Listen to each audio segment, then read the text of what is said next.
네, 먹는 코로나 치료제가 출시를 앞둔 가운데 우리 정부도 치료제 확보를 위해 바쁘게 움직이고 있습니다. 2만여 명분을 확보했고 추가 구매도 협의하고 있습니다. 이런 가운데 정부가 단계적 일상 회복, 이른바 위드 코로나 전환이 이달 말에 이루어질 수 있다고 시사했습니다. 김기송 기자와 자세히 알아보겠습니다. 먹는 코로나 치료제가 미국에서 곧 나온다고 하죠. 효능 어느 정도입니까? 네, 효과적인 편이라고 알려져 있습니다. 미국 제약사 머크가 개발 중인 알약이 마지막 3상 임상 시험을 거쳤는데요. 네. 환자 775명을 두 그룹으로 나눠서 먹는 알약 몰루피라비르와 가짜약을 닷새 동안 복용하도록 했습니다.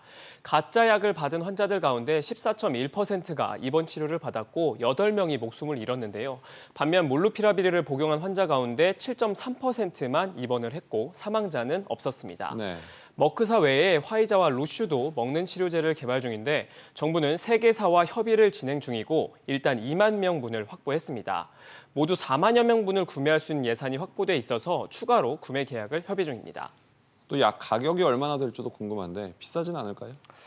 네, 미국에서는 한 명 치료분이 우리나라 돈으로 90만 원 정도에 책정돼 있습니다. 저렴하다고 볼 수는 없는 가격인데요. 네. 이에 대해서 김부겸 국무총리는 그 부담을 환자에게 다 지우게 할 수는 없기 때문에 없다면서 사실상 일부 국가 부담을 시사했습니다. 치료제가 공급되면 중증이나 사망 우려가 높은 고위험군에 우선 투여가 될 것으로 보입니다.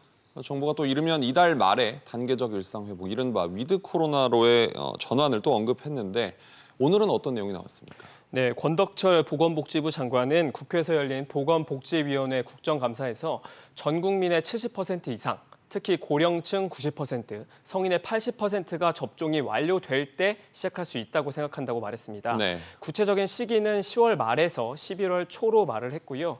또 현행 사회적 거리두기 체계상 인원 제한 기준이 제대로 지켜지지 않을 수 있다는 지적이 있었는데 이에 대해서도 공감한다면서 단계적 일상 회복 방안에 거리두기를 단순화하고 국민들이 지킬 수 있도록 하겠다고 말했습니다.